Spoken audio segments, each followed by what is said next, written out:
Hi guys, and welcome back to another picture book math lesson. Today I'm going to be doing one called One Grain of Rice. And what I use for this is some sort of a counter. Honestly, I use these ones just because they're a little bit easier to move around. However, if you want to be true to the story and you want to use rice, that's totally fine. I just find them a little bit small to move around. However, if kids I'm sure are going to prefer, using the rice because that's what the story's about. However, either one works. And then what I have over on the left here is fraction tiles. And if you have that, that's really cool to use at the end to be able to visualize what's happening through fractions. So we will get through that at the end.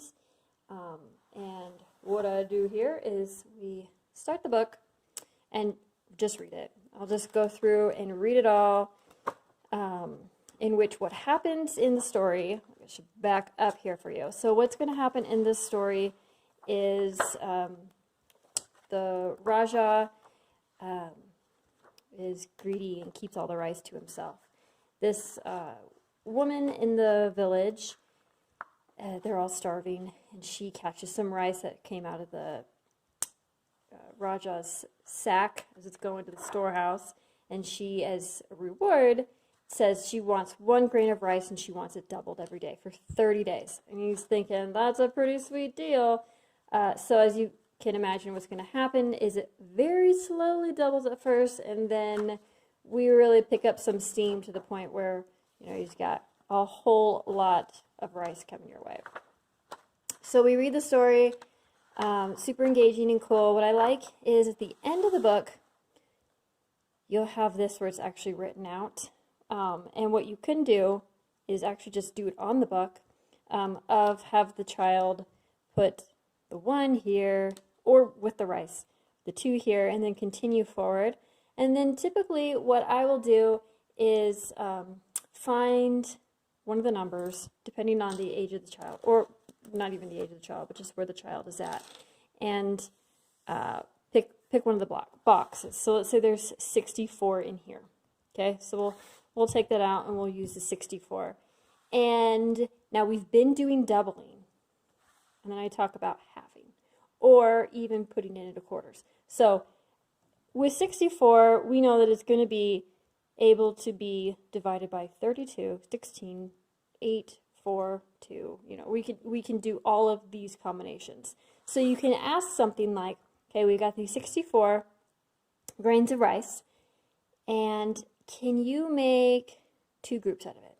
Yes, okay, so can you make 4 groups out of it? Okay, you can make 4 groups out of it. Can you make 3 groups out of it? Equal groups out of it. And no, you can't. So what I then do after we play around with it and let them figure this out, let them be exploring it and see if they can make the connection. And maybe not, it doesn't matter. We're just having that moment of exploration for them. If they can see, whoa, I can make it into 8 piles equally, but not 5 piles equally. And then in the end, after we've played around with it for a long time, whether they've made that connection or not, then I will, to see if we can further make that connection, use this.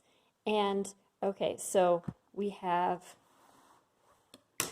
the 64 grains of rice. And then you can cut it in half. We can use that each time that when you have the piles, so you have the 64, now you have just the 32 and the 32, you can match these up with those 2 piles. And then you break it into 4 piles and you can use the quarters. And then you're going to be going all the way to the 8s. And I do not have anything further, I don't have the 16th. So I only can use the 1s, the halves, the quarters, and the 1/8. However, you can break it up into the 8 different piles and put 1 tile representing each of the piles. And so it's just another really cool way to be able to look at this and say, okay, so when we are cutting it in half, I can see that there are 2 fourths in 1/2. I can see that there are this many and this many. and it's a really cool way to connect that. So again, awesome book, really cool way to talk about doubling and then division, early division with halving or putting into quarters or further from that. So really cool. Hope you have fun with it. We always do. So enjoy and stay tuned for some more picture book math lessons.